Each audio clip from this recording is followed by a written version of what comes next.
Selamat malam, salam sejahtera, salam sehat untuk semuanya. Ini mau mengulas satu teknik aja untuk EMA 5 ya. Saya akan buat contoh seberapa akurasinya EMA 5. Ini contoh mudah saja. Ya, contoh di sini. Entry pada pertemuan volume tertinggi dengan EMA 5 profit. Entry pertemuan EMA 5 volume tertinggi profit. Mau pada bawah sama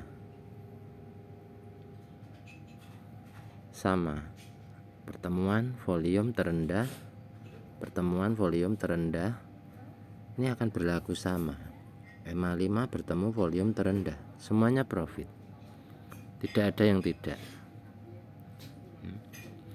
Nah, sekarang ingin mempelajari trading ini mudah atau mau mempelajari trading ini dengan cara yang susah? Ini sederhana dan sangat simpel. Ini time frame-nya H4. Nah, sekarang kita akan lihat time frame-nya H1. Apakah berlaku di time frame-nya H1? Contoh, EMA 5 bertemu volume tertinggi, profit. Tidak mampu melewati EMA 5 10, profit. Bertemu EMA 5 volume tertinggi, profit. Semua yang bertemu dengan EMA 5 pada ketinggian ataupun pada area bawah, semuanya profit, tidak ada yang tidak. EMA 5 bertemu volume tertinggi, profit. Semua pertemuan EMA 5 bertemu atas maupun bawah, semuanya menghasilkan profit, tidak ada yang tidak. Semua mau di time frame berapapun. Nah, selanjutnya teman-teman dan rekan-rekan ini tinggal memilih mau entry pada time frame berapa, mau konsisten pada time frame berapa. Ini akan berlaku sama, yang mana entry pada low BP menargetkan top BB.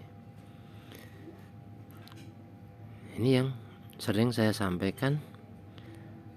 Kenapa jika ada yang bertanya pada time frame di bawah H1, saya selalu mengarahkan untuk melihat time frame di atasnya. Nah, ini semoga menjadi pembelajaran. Jika ingin konsisten, maka tinggalkan scalpingan. Kita entry pada time frame besar.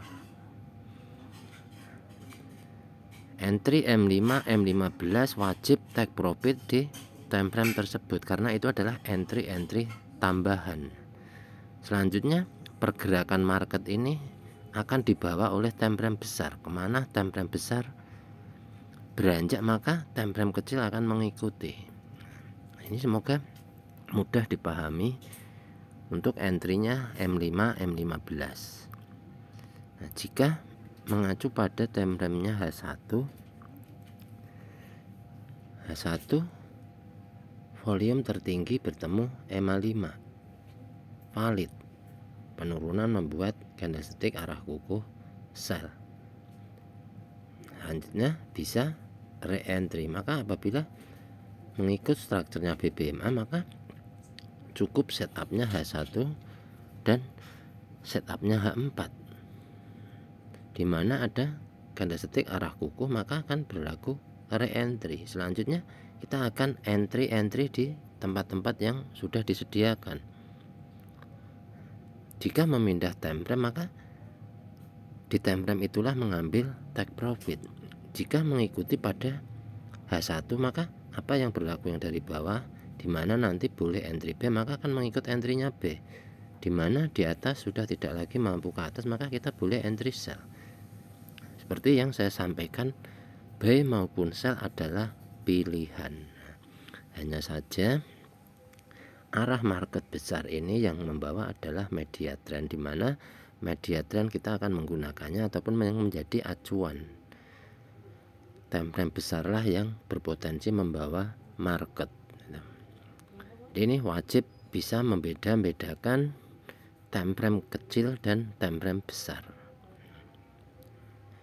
Contoh kita mau melihat pada time frame-nya H4, detailkan apa yang berlaku di sini, karena inilah yang di setup H4 dan H1, cukup dua ini. Ini adalah menurut saya udah minimal follow daily, entry H4 ataupun H1. Nah, apa alasan entry-nya 0,01? Ini agar kita jika di bawah floating ini mampu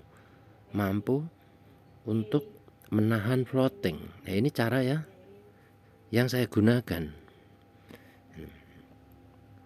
dimana saya entry 0,01 maka akan kuat menahan floating. Contoh mau di floating 100 pip ataupun 150 pip. Nah, ini contoh mudahnya. Jadi tidak harus entry langsung dengan lot besar.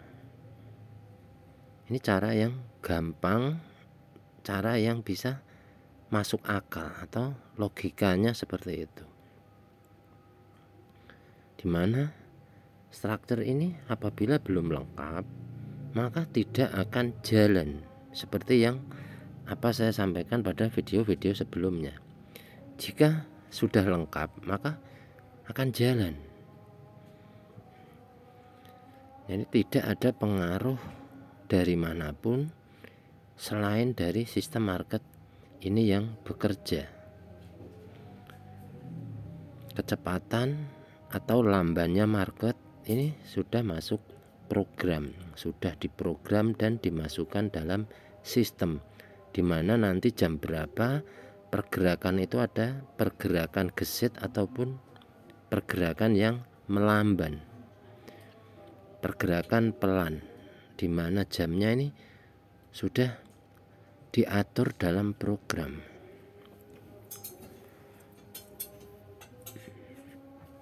Ini contoh yang bisa kita pelajari apa yang ada dalam market. Fokus apa yang ada dalam market ini, maka akan segera memperdalam ilmu trading yang kita pakai. Nah, kurang lebihnya itu seperti itu. Entry tidak perlu buru-buru, detailkan dengan teliti seperti apa setupnya H4, konfirmasi dengan setupnya H1. Nah, ini saya selalu menggunakan hanya sampai H1, jadi tidak ikut terpontang-panting. Nah, jika ada rilis USD ataupun Euro ataupun pound sterling maka kita akan lebih detailkan lagi pada M30. Nah, ini contohnya. Kita akan membuat lebih detail di mana market ini akan berjalan atau bergerak. Kita sudah lebih dulu paham arahnya. Semoga ini bermanfaat buat teman-teman dan rekan-rekan. Profit setiap hari. Terima kasih.